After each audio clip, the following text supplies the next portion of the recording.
Modèle atomique.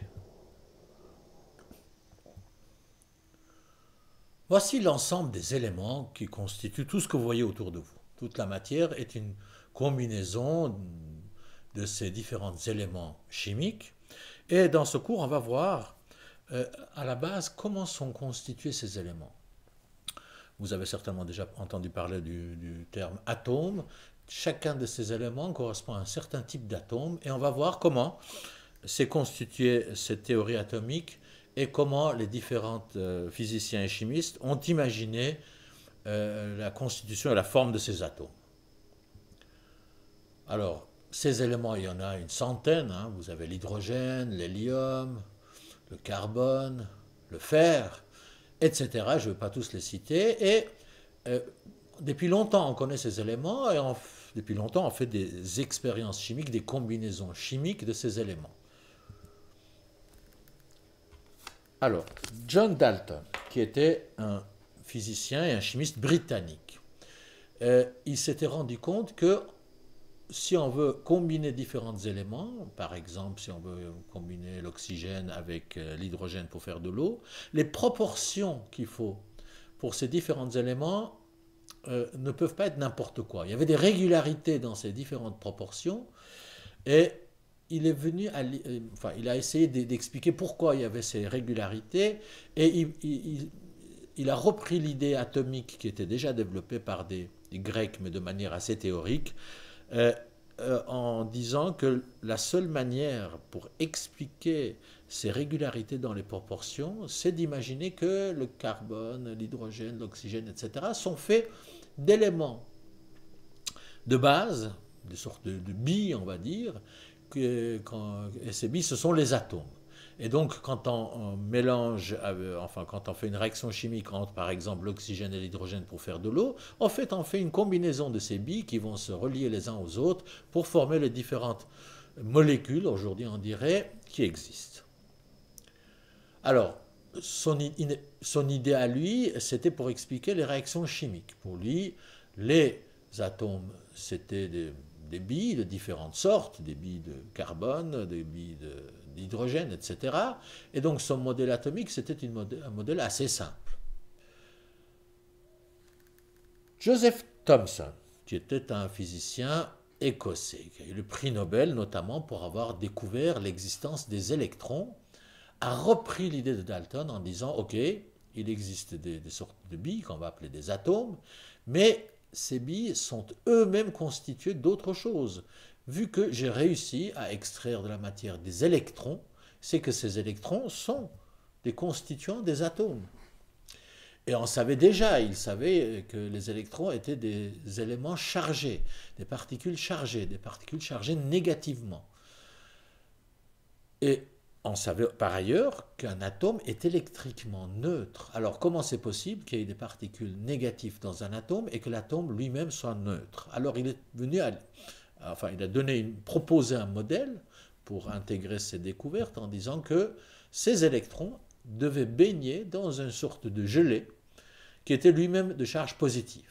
Ainsi, dans l'atome, on avait des électrons qui étaient chargés négativement, englobés par une sorte de masse positive. C'est pour ça que les atomes étaient globalement neutres.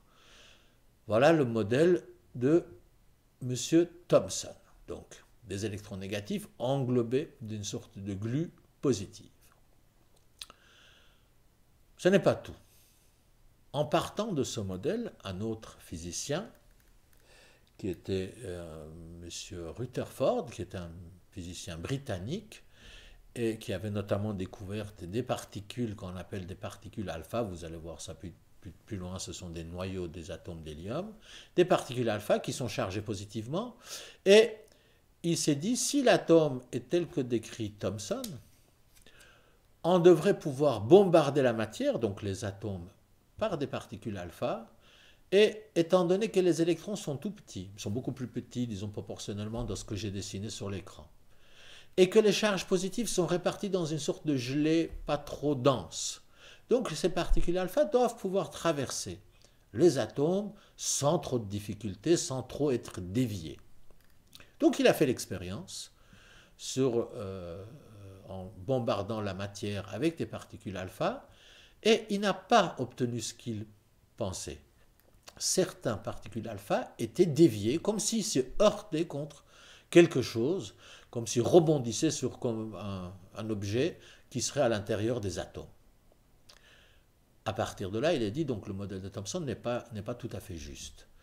Et pour expliquer pourquoi les particules alpha rebondissaient de cette manière-là, il s'est dit la charge positive n'est pas une sorte de glu qui entoure les électrons, mais il est concentré au centre des atomes et les électrons tournent autour. Voilà le modèle de Rutherford, ce qu'on appelle le modèle planétaire. Donc l'atome est constitué d'un noyau où sont concentrées les charges positives et aussi pratiquement la totalité de la masse d'un atome. Les électrons sont tout petits et légers. Donc voilà, on a une sorte d'objet central dans les atomes et qu'autour on a des orbites autour desquelles, en suivant lesquelles les électrons tournent autour du noyau. Ainsi, il pouvait expliquer pourquoi quand un particule alpha essaye de traverser la matière, certains peuvent rebondir sur les noyaux qui sont l'essentiel de la masse. Ils sont en plus positifs, donc ils vont repousser les particules alpha qui sont eux-mêmes positives. Ça veut aussi dire qu'un atome est constitué essentiellement du vide. Entre le noyau et les électrons, il y a des espaces qui sont sans ni électrons, ni charges positives, négatives, etc. Voilà le modèle atomique de Rutherford. Vous croyez que c'est fini? Malheureusement pas. Ce modèle avait un défaut. À l'époque déjà, on savait que si on suivait ce modèle planétaire, les électrons qui tournent autour d'un noyau doivent perdre leur énergie, et en perdant leur énergie, doivent donc aller s'écraser contre le noyau. On ne va pas rentrer dans le détail de pourquoi c'est comme ça, mais c'était une chose que la physique de l'époque affirmait. Ces électrons, en tournant autour du noyau, devraient perdre leur énergie et s'écraser. Et celui qui a relevé cette incohérence, c'est un autre physicien, cette fois-ci danois, Niels Bohr, qui a relevé cette incohérence en disant si le modèle de Rutherford est juste, les électrons vont perdre leur énergie et vont s'écraser sur le noyau, ce qu'on n'observe pas.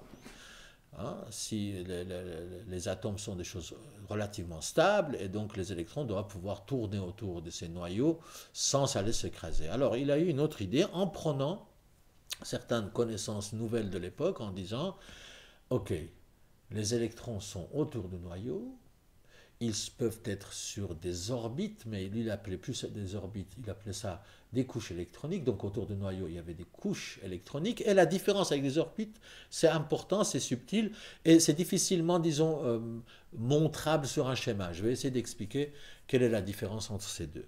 Donc pour Bohr, les électrons sont sur ces couches électroniques, et contrairement à ce que pensait Rutherford, ces électrons ne peuvent pas se mouvoir comme ils veulent. Par exemple, prenons un électron, celui qui est sur l'écran, et si on suit le modèle classique, si vous regardez cet électron comme une bille, vous pouvez imaginer que cette bille peut passer d'une couche à une autre en passant l'espace entre les deux. D'ailleurs, il pourrait même être entre les deux. On peut imaginer une orbite entre les deux que j'ai dessinée ici. Et Bohr a dit ça, ce n'est pas possible. L'électron, il est soit sur une orbite, soit sur une autre. C'est difficilement imaginable pour nous, à notre échelle, mais ce qui veut dire que l'électron ne peut pas être entre deux. Il est soit sur l'un, soit sur l'autre. Il n'existe pas entre deux. Alors, imaginez, à notre échelle, ce serait comme si je disais, je peux être dans le salon ou dans la chambre à coucher, mais sans passer par le corridor. C'est comme si je me dématérialisais et rematérialisais ailleurs. C'est une explication, ça vaut ce que ça vaut, mais ça peut vous donner une idée un peu plus précise de ce critique que faisait Bohr à Rutherford. Pourquoi Bohr pensait ça? Parce qu'on avait découvert, à cette époque, que l'énergie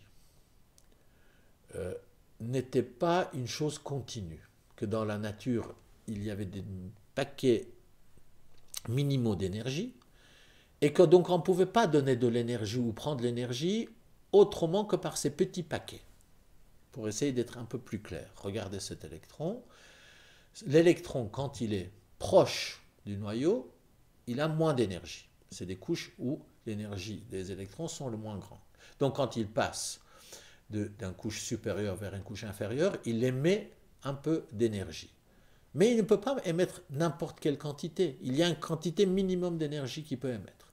Donc, il ne pourrait pas se trouver entre deux couches parce qu'il faudrait qu'il émette un demi-paquet, et ce qui n'est pas possible d'après les théories physiques de l'époque qui sont encore valables. Donc, l'électron, par exemple, cet électron, si on veut qu'il repasse à une couche supérieure, il faut qu'on lui donne de l'énergie, et là aussi, on peut lui donner qu'une certaine quantité d'énergie minimale, et on ne peut pas le subdiviser. Cette quantité minimum d'énergie, ce qu'on appelle un quantum d'énergie, qui a donné le nom à la physique quantique, est une notion assez complexe, et heureusement c'est en dehors de notre programme, mais vous devez juste comprendre que l'énergie ne peut pas être subdivisée à l'infini, qu'il y a des paquets minimums d'énergie, ce qui donne à la matière, à cette échelle-là, à l'échelle des atomes, des électrons, des propriétés particulières qu'on a de la peine à imaginer à notre échelle. Donc, ces quantums d'énergie expliquent le modèle de Bohr. Alors, comment on va donner un peu plus de détails? Donc, pour Bohr, au centre de l'atome, il y avait le noyau, et autour, il y avait des couches, et chaque couche ne pouvait comporter qu'un certain nombre d'électrons. Par exemple, la couche la plus proche du noyau, la couche numéro 1, ne pouvait contenir que 2 électrons, et c'était le niveau d'énergie la plus basse. Donc on remplit d'abord la première couche. La nature essaye d'avoir, ces électrons essayent d'avoir le niveau d'énergie la plus basse. La deuxième couche, qui est plus grande, pouvait contenir jusqu'à 8 électrons. Le troisième couche, 18, etc. Donc les couches sont numérotées de 1, 2, 3, 4, 5, etc. Ça dépend du nombre d'électrons qu'il y a autour de votre atome. Et la première couche pouvait contenir donc 2 électrons, le deuxième 8 électrons, le troisième 18, et ainsi de suite. Voilà le modèle de Bohr. Donc le modèle de Bohr où les électrons sont des couches électroniques, et on part deux couches les plus proches du noyau et on remplit les électrons en s'éloignant du noyau. Les couches les plus proches du noyau, ce sont des couches où les électrons ont un niveau d'énergie le plus petit, et en s'éloignant du centre, les électrons ont de plus en plus d'énergie. Ce modèle, qui avait été déjà beaucoup plus en accord avec les connaissances de l'époque, a été complété par un autre physicien, autrichien cette fois-ci, M. Schrödinger. Il n'a pas vraiment remis en cause ce modèle, il lui a ajouté un peu plus de détails. Donc, il a repris l'idée des couches électroniques, et il a indiqué que dans chaque couche, les électrons ne sont pas disposés n'importe comment. Que dans les couches, il y a aussi des différences de niveau d'énergie. Et je vais essayer de vous représenter ça d'une autre manière. Prenons chacun de ces couches et alignons-les. Voilà, la couche numéro 1, donc c'est la couche la plus proche du noyau, la couche numéro 2, 3, 4, etc. Ça, ce sont les couches électroniques. Et Schrödinger a ajouté dans chaque couche des espaces, ce n'est pas vraiment des espaces, mais disons des endroits, des subdivisions qu'il a appelées des orbitales ou sous-couches. Je vais vous décrire un peu ces sous-couches pour les 4 premières couches électroniques. Dans la première couche, il a dit il y a une zone, donc on va appeler un orbital S, dans lequel peuvent coexister 2 électrons. Donc chacun de ces cases, imaginez qu'on est dans une salle de concert, les régions les plus proches de l'orchestre, donc le couche 1, sont les régions qui sont prisées. Donc le premier, donc cette zone, il n'y a que 2 places. Et cet orbital, on appelle ça un orbital S. Dans le deuxième, un peu plus loin, il y a aussi une couche S, donc, qui peut contenir 2 électrons, mais il y a aussi dans la couche 3 et dans la couche 4. Donc on retrouve le couche S, le sous-couche S, pardon, l'orbital S, dans toutes les couches électroniques.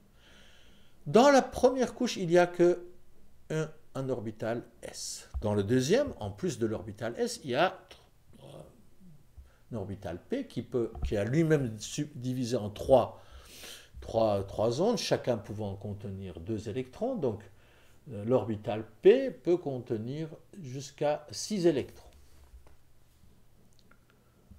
Le troisième couche contient aussi les orbitales P, mais il contient aussi, pour le couche 4, la même chose. Et si on revient en couche 3, on a aussi de nouveau un autre type d'orbital qui s'appelle les orbitales D. Il y en a 5, donc chacun peut contenir 2 électrons, donc il y a 10 électrons pour l'orbital D. Cet orbital, on le retrouve aussi le couche 4, qui contient en plus un orbital F, dont chacun peut contenir de nouveau 2 électrons. Alors, c'est un vue d'esprit, ce qu'on est en train de montrer là. Je ne peux pas vous dessiner sur un schéma de manière claire ces différentes couches et sous-couches. Mais ça ne suffit d'imaginer, vous devez savoir que en partant de couches les plus proches et en vous éloignant, vous avez des niveaux d'énergie différents, et que dans chaque couche, il y a des sous-couches. Dans le premier, il y a une seule sous-couche S, dans le deuxième, il y a une sous-couche S et une sous-couche P, et ainsi de suite. Et que dans chacun de ces cases, on peut mettre 2 électrons.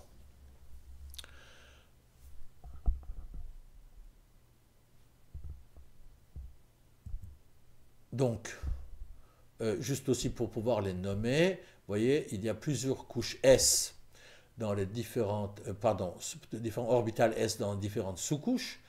Celui qui est dans la couche numéro 1, on va l'appeler 1S, le deuxième 2S, le troisième 3S, le quatrième 4S, pour pouvoir les distinguer les uns des autres. La même chose pour le P, ça c'est 2P, 3P, 4P, et ainsi de suite. Maintenant, remplissons ces couches par des électrons. Comment il faut les remplir? On a dit on va commencer à remplir par les couches avec les niveaux d'énergie les plus basses. On va donc commencer par la couche numéro 1 et on va remplir l'orbital S en y mettant un électron, si on n'a qu'un seul. Si on a 2, ben voilà, l'orbital S il est rempli. Donc le prochain électron va aller dans l'orbital S du deuxième couche. Voilà le deuxième. Pour P, soyez attentifs, on remplit en mettant d'abord un électron dans chacun de ces cases. Donc voilà un électron ici, un électron là, et le troisième. Maintenant, on peut compléter en mettant des deuxièmes électrons dans chacune des cases. Ça paraît assez logique que maintenant on passe aux couches numéro 3, en remplissant d'abord l'orbital S, puis l'orbital P, selon la même règle qu'on a dit tout à l'heure, on remplit d'abord en mettant un électron dans chaque case, et on les complète en mettant un deuxième électron. Et ici, si vous voulez être simple et logique, vous direz, bon, je vais commencer par remplir l'orbital D. Eh bien, c'est l'exception. Ici, on va remplir d'abord l'orbital S du couche numéro 4. Après, on peut revenir et remplir les cases D en suivant la même règle, un électron dans chacun, puis un deuxième pour les compléter. Et maintenant, on va de nouveau pouvoir reprendre le chemin habituel. On va en couche 4, P, et on remplit, et ainsi de suite. Donc, si vous devez savoir comment remplir les couches électroniques, vous devez suivre la règle. On commence par la couche 1, on va vers les couches plus élevées, et dans chaque couche, on suit en remplissant d'abord le S, après le P, après le D, et ainsi de suite, avec une exception, quand on a rempli la couche 3P, on passe d'abord à 4S, et après on revient à 3D.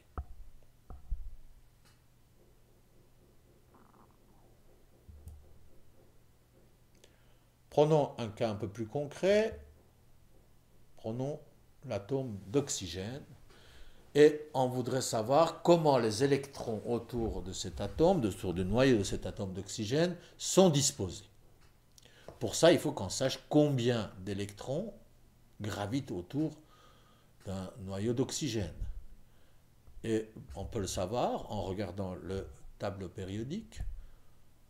On regarde l'oxygène et on voit que le numéro atomique d'oxygène, le numéro atomique Z, est de 8. Ça veut dire qu'un atome d'oxygène contient 8 protons dans son noyau, et l'atome étant globalement neutre, il y a le même nombre d'électrons autour que de protons dans son noyau. Donc cet atome d'oxygène possède 8 électrons. Cette information va nous servir, on sait qu'on doit positionner 8 électrons dans ces couches et sous-couches. Commençons par le couche numéro 1 et remplissons l'orbital S. Voilà, on a positionné déjà 2 électrons. Passons aux couches numéro 2, 3, 4 électrons, 5, 6, 7 et 8. Voilà pour l'atome d'oxygène. Donc il a 2 couches électroniques et la première couche est complètement remplie, mais la deuxième couche n'est pas complètement remplie. Il y a 6 électrons alors qu'il pourrait contenir 8. Mais en tout, ça fait bien les 8 électrons d'oxygène. Donc la première couche contient 2 électrons dans l'orbital S et on l'écrit ça de cette manière-là. On dit 1S et on met un 2 en exposant, ça veut dire l'orbital de S de couche 1 contient 2 électrons. On a le deuxième couche S qui contient aussi 2 électrons, donc on peut écrire 2S2 en exposant. Et le troisième couche, toujours dans le deuxième couche, l'orbital P, donc la couche numéro 2, l'orbital P, il contient 4 électrons. Voilà une manière plus simple d'écrire la même chose. Donc on ne va pas forcément toujours dessiner ces cases, mais vous devez savoir lire, quand on vous dit 1S exposant 2, ça veut dire que le couche numéro 1, l'orbital S, il est rempli avec 2 électrons, etc. Autre chose à savoir, c'est que vous voyez, pour cet atome d'oxygène, la dernière couche qui est à l'extérieur, la dernière couche, c'est le couche numéro 2. Alors la dernière couche varie selon les atomes, suivant le nombre d'électrons. Ça peut être le couche numéro 1, 2, 3, 4, 5, et les nombres d'électrons qu'il y a dedans peuvent varier aussi. Juste ce que vous devez savoir, que cette couche est importante, on verra ça plus tard, c'est avec les électrons de cette dernière couche que les atomes interagissent les uns avec les autres. Cette couche périphérique, à l'extérieur, est appelée aussi couche de valence. Pour l'instant, juste gardez ce nom en tête et vous verrez son utilité quand on va étudier les réactions chimiques. Pour ceux qui veulent s'exercer un peu, voilà le tableau périodique avec quelques atomes qui sont entourés d'orange. Essayez d'imaginer, vous prenez votre papier et votre crayon, comment, pour chacun de ces atomes, les couches électroniques sont constituées. Qu'est-ce qu'il y a dans la première couche, deuxième, troisième, quatrième, etc. Mettez la vidéo sur pause, finissez de faire ça et vous remettez sur marche et je vous donnerai les corrections pour ces 5 atomes. Bien, j'espère que vous avez réussi à faire ce petit exercice. Commençons par l'hydrogène. L'hydrogène a un numéro atomique qui est égal à 1. Ça veut dire qu'il a un électron. Donc c'est assez facile. Un électron en commençant par le couche numéro 1, donc ce sera forcément dans l'orbital S. Et l'atome d'hydrogène a donc une couche électronique avec un électron. Et donc sa couche de valence, c'est le couche numéro 1. Pour le carbone, le numéro atomique 6, donc 6 électrons. On commence par le couche numéro 1, un électron, 2 électrons, c'est complet, on passe au couche numéro 2, un électron, 2 électrons. On va remplir maintenant l'orbital P en mettant d'abord un électron dans chaque case, et voilà, on a nos 6 électrons qui sont casés. Et donc, le carbone, l'atome de carbone, a 2 couches et la dernière couche contenant 4 électrons. Vous voyez bien que dans cette dernière couche, on a une paire d'électrons dans l'orbital S et 2 électrons dans l'orbital P, et il y a une troisième case qui est complètement vide. Le néon, numéro atomique 10, vous trouverez évidemment ces numéros atomiques dans vos tableaux périodiques que vous avez soit dans vos livres, dans vos formulaires, mais c'est indispensable d'avoir le tableau périodique à côté de soi quand on étudie la chimie. Donc le néon avec numéro atomique 10, et on va donc remplir ces couches électroniques, premier, deuxième, troisième, quatrième électron, cinquième, sixième, septième, huitième, neuvième, dixième. Voilà. Donc pour le néon, il y a aussi 2 couches, et les 2 couches sont complètement remplies. Si vous regardez la couche numéro 2, toutes les cases sont remplies, on ne peut pas mettre plus d'électrons, donc le néon a la particularité, vous allez voir, c'est important de point de vue chimique, d'avoir la dernière couche électronique complète. Néon, je peux vous dire déjà cette information, étant donné que son dernière couche électronique est complète, c'est un atome qui interagit peu avec les autres atomes. Il est satisfait, la dernière couche est complète. Regardons maintenant le chlore, numéro atomique 17.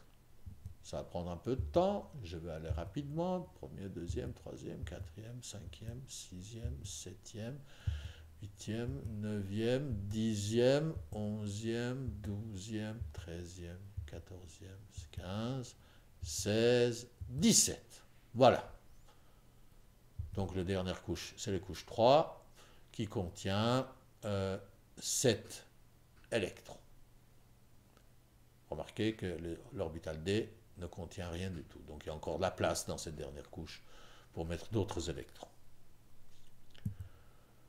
Titane, 22 électrons. Et là, il faudra se rappeler de l'exception qu'on avait dit tout à l'heure dans le remplissage. Je vais vous le redire. Donc on va remplir 1, 2, 3, 4, 5, 6, 8, 9, 10, 11, 12, 13, 14, 15, 16, 17. Attention, c'est ici qu'il faut se rappeler de la règle. Après l'orbital 3P, on ne passe pas à 3D, mais on va d'abord remplir la couche 4S et on revient après aux couches 3. Voilà nos 22 électrons. Très bien. Juste un petit mot pour finir avec ces orbitales. C'est quelque chose qui n'est pas dans notre programme, mais c'est peut-être bien que vous ayez une idée. L'orbital S, ce n'est pas comme un endroit dans lequel gravite l'électron comme la Lune graviterait autour de la Terre. C'est une zone de l'espace autour du noyau, dans lequel on a une très grande probabilité de retrouver des électrons. C'est une question de probabilité. On ne peut plus l'imaginer comme on imagine des billes qui tournent autour du noyau. L'orbital S, il a une forme sphérique. Pour l'orbital P, ça a une forme de 2 ballons de rugby accolés l'un à l'autre, et vous pouvez imaginer qu'on peut disposer ces ballons de rugby de différentes manières. Ce qui explique pourquoi l'orbital P a 3 cases. Pour l'orbital D, on a 4 ballons de rugby avec différentes manières de les disposer. C'est pour ça qu'il y a 5 cases. Je ne vais pas rentrer dans le détail, mais c'est pour vous faire le lien entre ces cases qu'on dessine tout à l'heure et la réalité qui est bien plus complexe.